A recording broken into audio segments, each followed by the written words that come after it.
Hola, bon dia. Avui vinc a tractar d'explicar les estructures de personalitat, la neurosi, la psicosi i la perversió.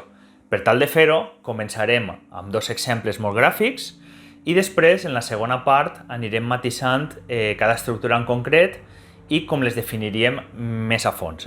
Així que, comencem.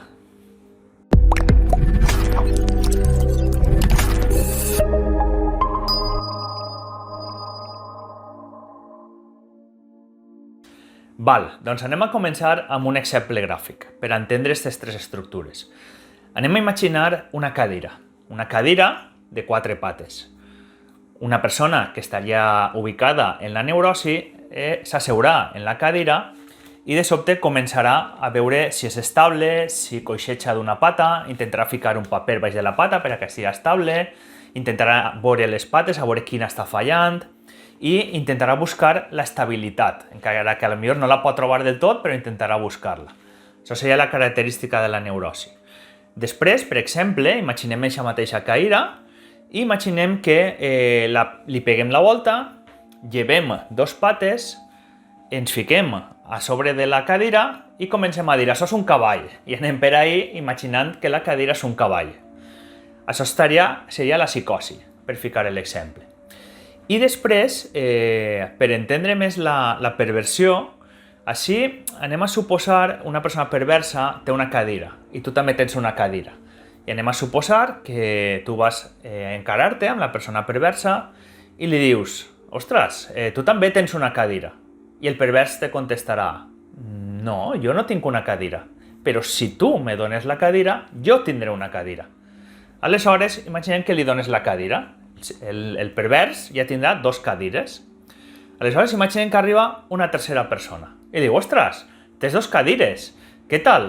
I el pervers li contestarà, no, jo no tinc cap cadira, però si tu me dones la teua cadira, jo tindré una cadira. Aleshores, convencerà aquesta persona per a que li doni aquesta tercera cadira. Aleshores, el pervers sempre jugarà amb l'altra persona, intentant sempre dominar-la, intentant minimitzar-la a la posició d'un objecte, del qual se pot fer servir. Anem a parlar primer de que les estructures de personalitat són invariables. Una persona, des de que naix, té una estructura de personalitat concreta. Anem a entendre-ho com una línia en la que no per ser pertànyer a una estructura concreta ja manifestes uns símptomes, sinó que poden haver una manifestació o una altra de símptomes, però sempre hi haurà unes característiques comunes. Hem de matisar també que l'estructura de personalitat és la que marcarà símptomes, no és símptomes a l'estructura de personalitat. Això no vol dir que sempre poden haver símptomes una mica enganyosos que es poden dur a pensar que pertanyem a una altra estructura diferent, però sempre se farà un estudi a fons.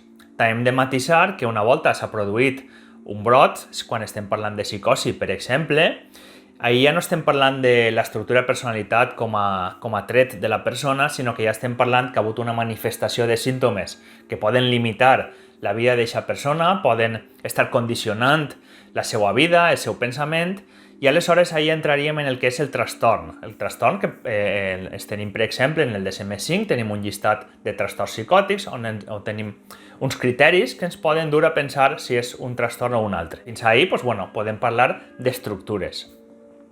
Si ens centrem en la neurosi, per exemple, la característica d'una persona neuròtica és sobretot el dubte. Una persona neuròtica va dubtar molt, no tindrà les coses clares en moments concrets, com per exemple, ostres, no sé si comprar-me això o me compra allò, però si me compra això, després a lo millor puc voler lo altre i ja no podré comprar això perquè ja no tindré diners. Però en canvi, si a lo millor compre això i després a lo millor per lo que siga resulta que lo altre és millor, i estarà sempre dubtant. Sempre li caracteritzarà aquesta qualitat, el dubte. Després estaria la repressió. Una persona neuròtica tendrà a reprimir situacions que li provoquen malestar i aquesta repressió després se manifestarà en símptomes. En símptomes normalment poden ser símptomes físics o símptomes de pensament. Si en canvi parlem de la psicosi, així ja no tenim dubte, així tenim certesa. Per ficar un exemple gràfic, anem a suposar una persona que pense que un familiar vol enverinar-lo. Vol enverinar-lo No hi ha proves per això, però per el que siga és el que ha desenvolupat. Ha desenvolupat aquesta por, aquesta paranoia a que el puguen enverinar. Aleshores, per més que li diguem que això és mentira, que aquesta persona vol enverinar-lo, que no hi ha proves, per a aquesta persona no li val aquests raonaments, perquè aquesta persona ja sap que això és de veres, ja sap que li volen enverinar, té aquesta certesa, i davant de la certesa no cap el dubte, i no hi ha manera de fer-lo dubtar. Aleshores, ahir l'enfocament seria més a intentar desviar els pensaments, intentar desviar-los, a intentar pensar en altres coses, en un primer moment. Sempre dins d'un tractament i així ja estaríem parlant que ha hagut un brot, que ja pot ser una persona que estarà tractada, que està amb medicaments, i la part psicològica o la part del tractament psicològic aniria més encarat a treballar aquests pensaments.